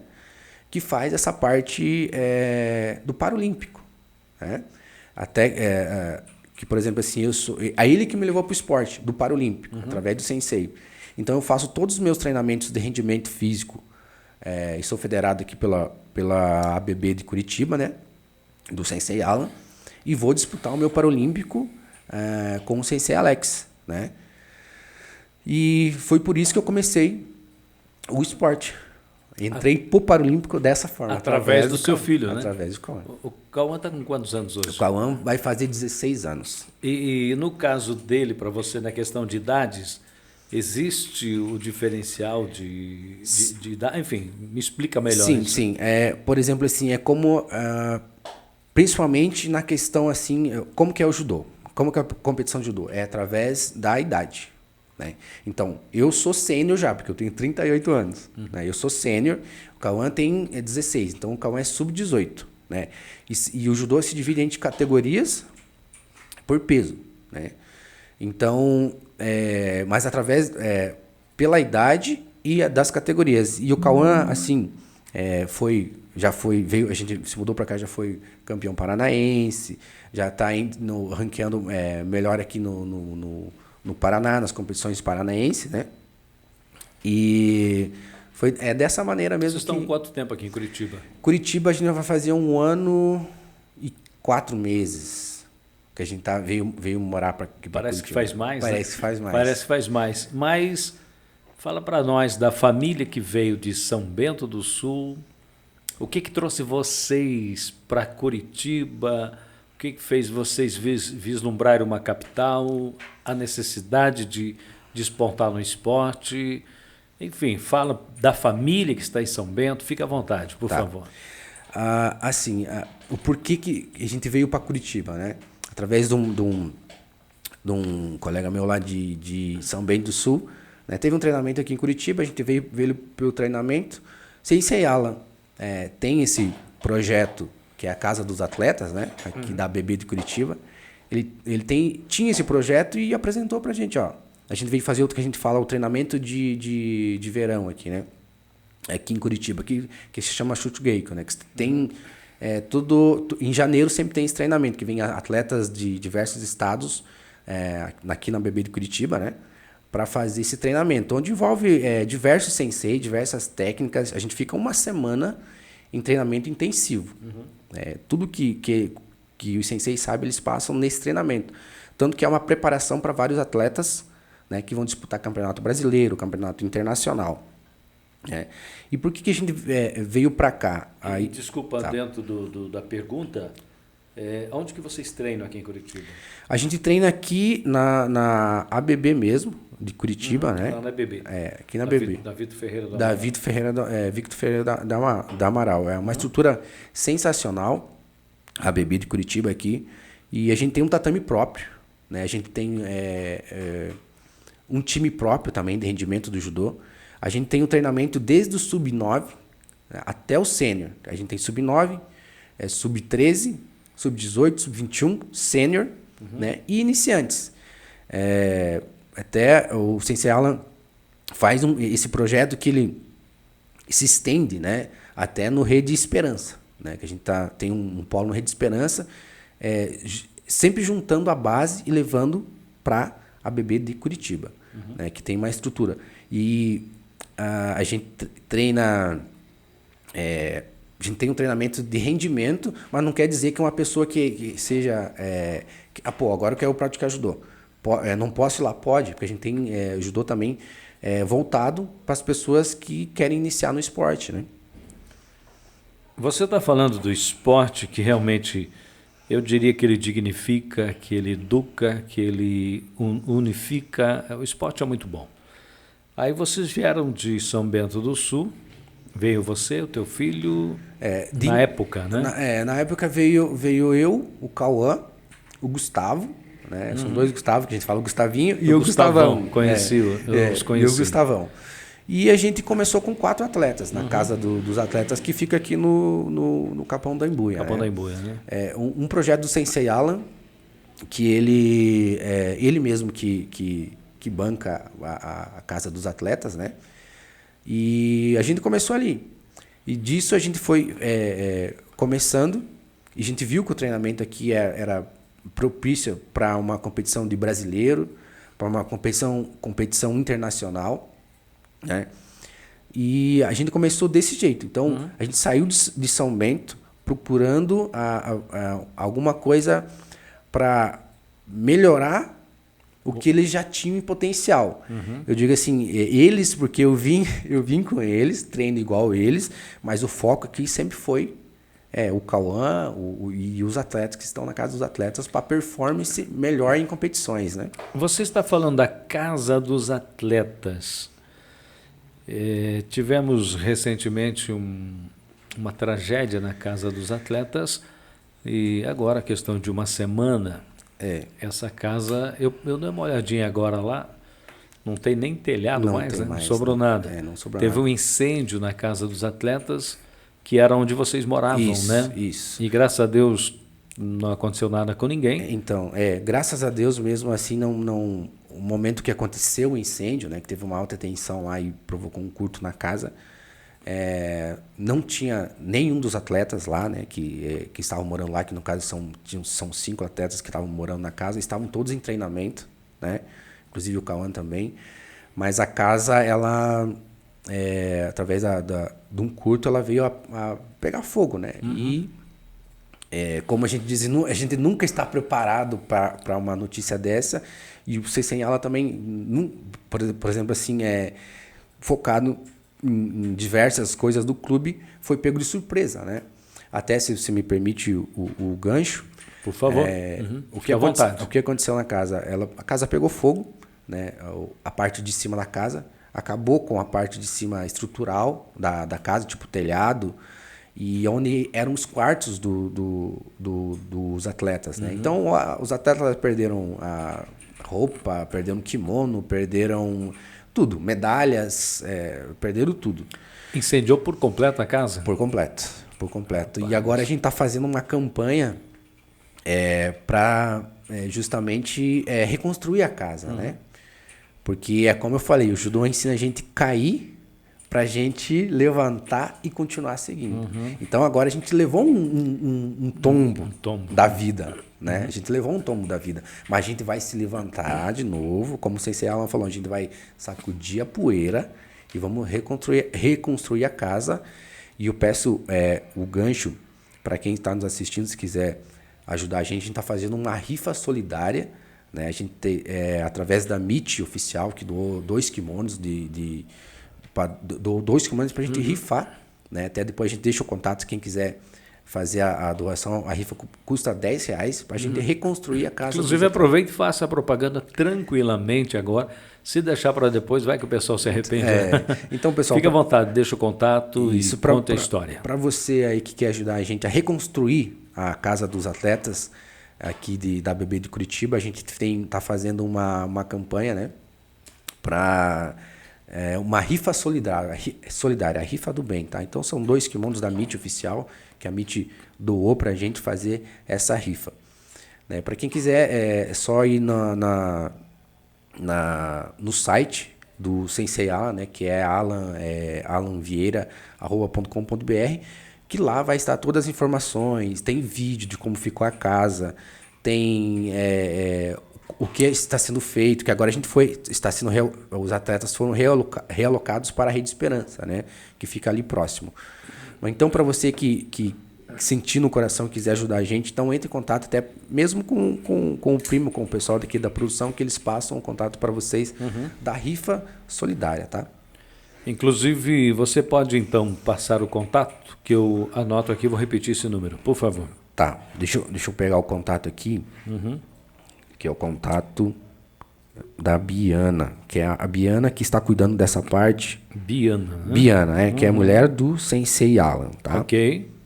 Então eu vou passar o número de WhatsApp da Biana. 41, Curitiba? 41 Curitiba. 41 9728 8531. Ok. Então tem mais um 9 na frente. Isso. É da Biana que está responsável pela rifa. Então, deixa eu repetir o número aqui. Para quem quiser participar desta rifa, é uma rifa beneficente, é uma ação entre amigos que vai ajudar os meninos à reconstrução da casa. É Biana 41 9 9728 8531. Vou repetir para você anotar. Você que deseja participar dessa rifa e ter mais informações a respeito de como ajudar a reconstrução da Casa dos Atletas aqui em Curitiba, é Biana o contato, 41 99728 8531. Desde já, Deus vai abençoar a sua vida.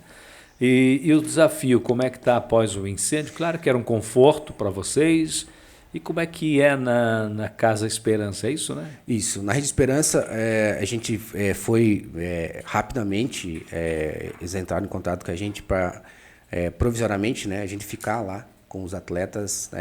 No caso, comigo são seis atletas que estão na Rede Esperança.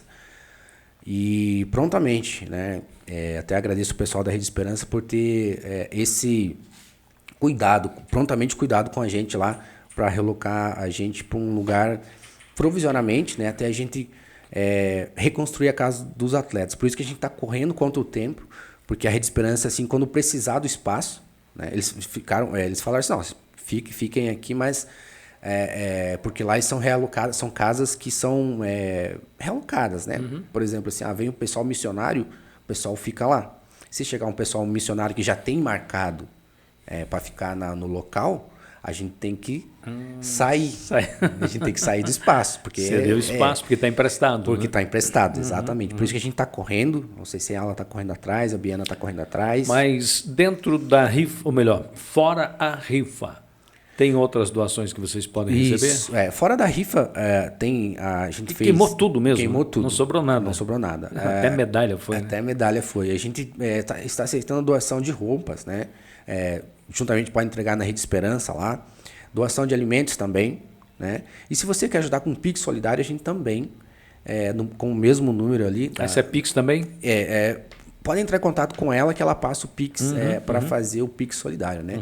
Então, toda ajuda e qualquer ajuda será bem-vinda para reconstruir a casa dos atletas, porque essa rapaziada merece, eu falo para você, essa rapaziada merece, porque nós temos atletas ali de São Paulo, Rondônia, de São Miguel do Oeste, né? E o Cauã de Santa Catarina, de São Bento do Sul, né? A bem da verdade que toda modalidade, né, de atletas, enfim, não importa, ela merece um apoio do cidadão brasileiro, da sociedade brasileira, do governo, toda modalidade.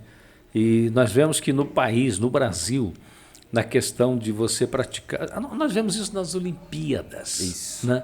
Nas Olimpíadas, são vários as modalidades que os atletas, eles às vezes se humilham para conseguir um patrocínio para participar de uma Olimpíada. Né? O Brasil joga dinheiro em tanta coisa desnecessária. Empresta dinheiro para todo mundo, rasga-se dinheiro no Brasil e parece que não vê o atleta brasileiro, de todas as modalidades, tanto paralímpico quanto os atletas, eu posso usar a expressão comuns, né? Pode. Comuns, acho que é isso que se fala, né? Sim. Mas o esporte brasileiro precisa de um olhar melhor em relação aos nossos governantes para descobrirmos muitos atletas que estão por aí. Nós vemos o caso da Fadinha, né? A Fadinha, ela impressionou o mundo inteiro. Veio da né? periferia. Veio da periferia e agora tão grandes marcas querem... Sim, as marcas querem. Você vê, são pessoas que... Nós estamos falando de superação. Isso. E acho que essas pessoas, primeiramente, são apoiadas pela família, né? Isso. A família é a base disso. Me fala da família. Eu já falei com o pastor sobre família, mas falando de família no esporte, né? A gente a família no esporte é muito unida, assim, até nessa questão, por exemplo, assim, até essa questão, acho que é o meu aqui. É o meu. Nessa questão de unida, foi o que está acontecendo agora. Por exemplo, a gente está recebendo notificações de diversos institutos e do judô aqui de Curitiba, sabe? Um ajuda com uma coisa, outro ajuda com outra, porque apesar da rivalidade, vamos dizer assim, porque tem o paranaense, a gente disputa entre si, mas assim, a família acolheu bem, né? Está dando suporte, né? Para a gente fazer a coisa acontecer o mais rápido possível. Porque o esporte é isso, tem que ser assim. Dentro do tatame, beleza, a gente vai dar Sim. Existe a rivalidade. Saudável. Né? Saudável, exatamente. Mas fora do tatame tem que ser, porque o esporte tem que trazer essa perspectiva de vida, né? Além de trazer disciplina, além de trazer superação, né? Motivação. O esporte tem que trazer essa disciplina de querer ajudar. Tanto que, como eu falei, eu indico para você que quer fazer alguma coisa, quer se superar, porque a primeira competição do atleta é a competição com ele mesmo. Pô, mas como assim com ele mesmo? Ele vencer ele mesmo. Ele vence ele mesmo. A primeira competição... Porque existe um comodismo na gente, Exato. né? Uma preguiça, Exato. uma má vontade, um desleixo de si próprio, né? E trabalhar a mente, né? Trabalhar a mente. Tanto que no meu Instagram, que é... Posso falar aqui? Deve, por favor. Que Elias.motivando pessoas, né? Porque... Então repita calmamente para o pessoal entender. Elias.motivando ponto pessoas. Ponto pessoas. Isso. É o teu Instagram. Instagram. É isso, é meu Instagram. Não é estragado. Não. Porque eu tento trazer o que acontece comigo no meu dia a dia, né? Por ser um atleta paralímpico, eu trago de motivação para as pessoas. Para elas pensarem assim, pô, mas o cara...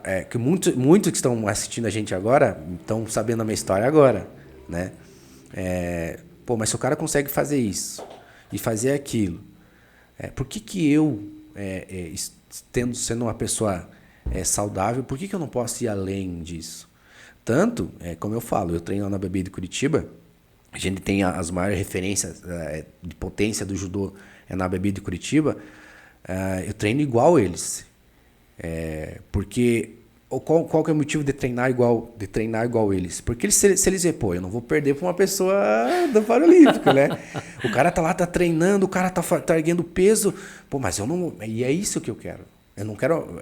não é no sentido de competição com eles, é no sentido de motivação, né?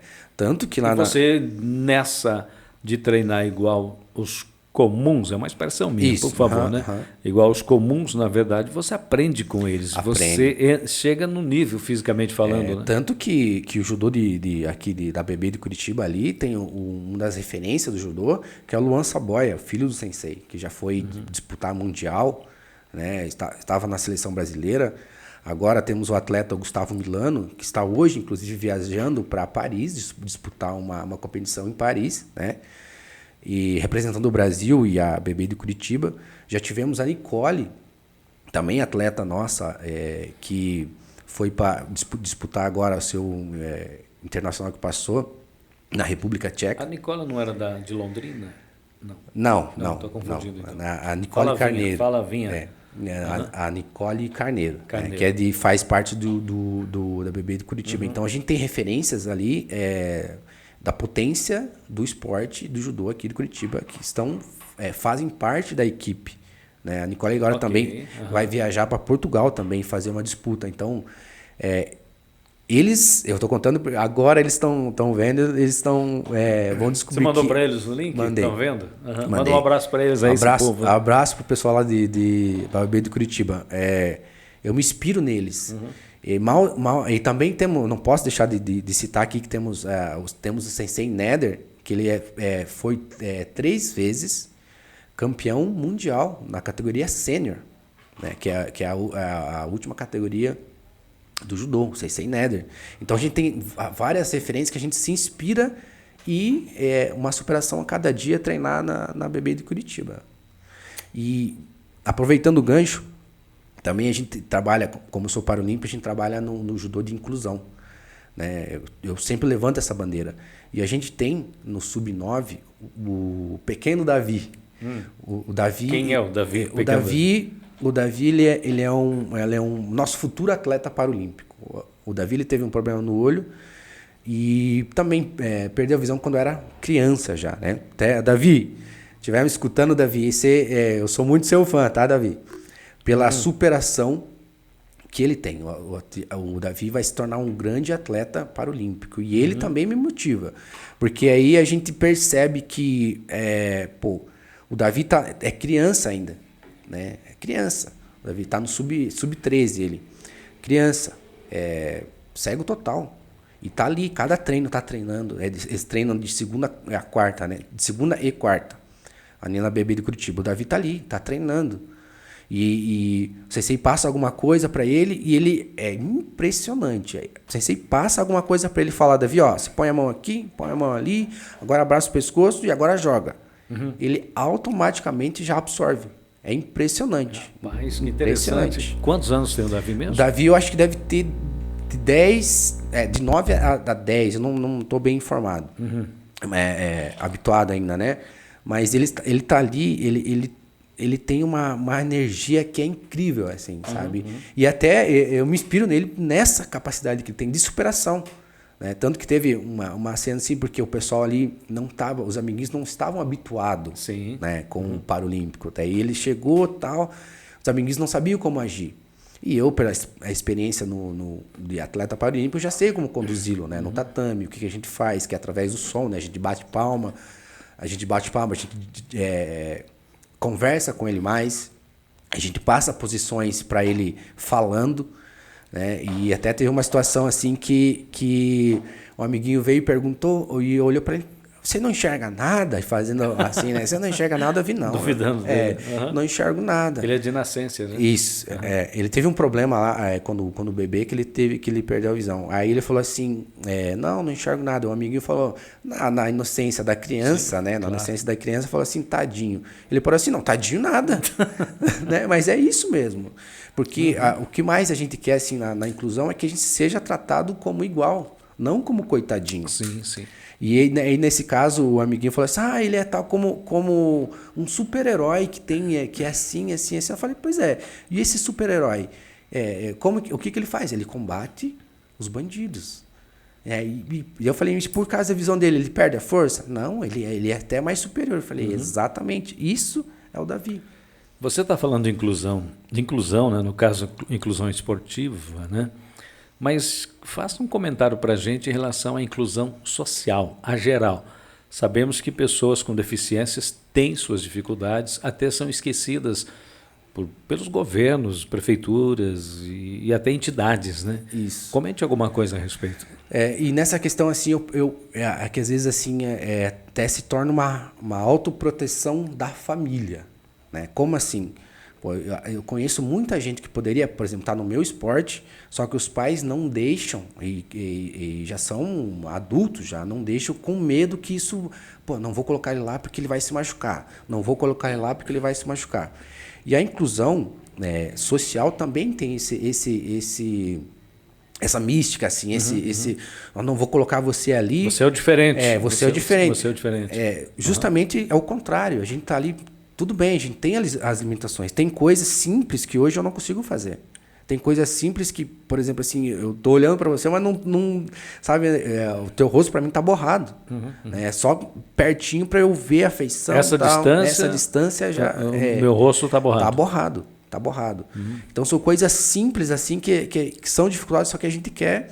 Pô, deixa eu tentar pelo menos. Antes de você me conhecer, eu sempre digo assim que o limite está na cabeça das outras pessoas, não na minha. Sim. Não na minha. E você não se deixa levar por conversas, né? E você que está escutando agora, você que tem qualquer tipo de deficiência, não desista do seu sonho. Sempre pratique evoluir no que você está fazendo agora. E, cara, não deixe os outros dizer que você é um coitadinho. Você não é um coitadinho. Você não é um coitadinho. Então você tem que tentar, sempre tentar fazer alguma coisa além do seu limite. Você apenas é diferente, mas coitadinho não, né? Coitadinho, exatamente. Né? Exatamente. Então isso quer dizer, diferente no sentido do teu estado físico, mas é como um de nós. Exatamente. Sem problema nenhum. Né? Porque a gente se adapta muito rápido. Isso eu tenho exemplo do Davi, a gente se adapta muito rápido. Que legal. E, por exemplo, assim... Força de vontade. Força de vontade. Eu perdi um olho, mas em compensação minha audição... tipo, às vezes tem um celular tocando lá longe, tem um celular tocando. E todo mundo falando, mas como é que se escutou? Falar, uma coisa, né? Por isso a gente se adapta. Os caras misturam as coisas, né? Mistura. E por isso que até sobre a inclusão social, então dê mais oportunidades para as pessoas que têm qualquer tipo de deficiência. Se você vai entrevistar uma pessoa falando no emprego, dê oportunidade. Pô, não vou colocar a pessoa em tal lugar agora, porque ela não vai dar conta. Deixa a pessoa tentar. Se ela não conseguir no primeiro momento, ela vai conseguir. Porque é insistente, né? Porque é insistente. É insistente. Porque já tem pessoas que têm deficiência, já tem na mente a superação, a motivação. Então, se a minha visão, a minha deficiência não me deixou desistir até agora, então não é uma coisa simples que vai me deixar, que vai me abalar. E com o passar do tempo, a vida vai ensinando, vai buscando experiências, né? Vai ensinando, é exatamente isso. Superação e inclusão no esporte é uma bandeira que eu sempre vou levantar, porque esporte ele muda a vida, esporte ele dá disciplina, tira das drogas, esporte ele dá um rumo para a pessoa, seja qualquer esporte que for. E a inclusão, ela dá para a pessoa se sente útil. Sim, claro. A pessoa se sente, quem tem deficiência se sente mais... Está integrada, né? Exatamente. Tá junto. Não é esquecida, né? Literalmente, quem dá essa oportunidade para a pessoa deficiente fazer qualquer tipo de atividade, você vê no sorriso da pessoa, pô, eles me notaram. Então, é isso que a gente quer. Que bom. Não é nada demais, é só isso. A gente só quer ser notado e dar oportunidade para a gente, porque a gente luta com unhas e dentes para fazer acontecer. E é bem verdade que a questão de você estar com uma certa deficiência, isso não vai te impedir de chegar aonde você quer. Não. Tanto que a gente tem a referência no Paralímpico, Antônio Tenório, hoje ele tem, acho que mais de... chegando a 53 anos, já foi várias vezes campeão paralímpico.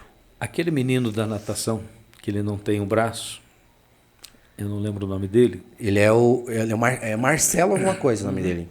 Eu sei quem... Ele levou muitas medalhas, muitas medalhas. Até encerrou agora o ciclo dele. Eu admiro essa gente, rapaz. São sensacionais. Encerrou o ciclo dele agora nessa última Olimpíada, que ele fez uma declaração muito importante, e ele falou a mesma coisa que eu estou falando. A gente, apesar da limitação, a gente quer ser notado. Né? E através disso a gente motiva pessoas.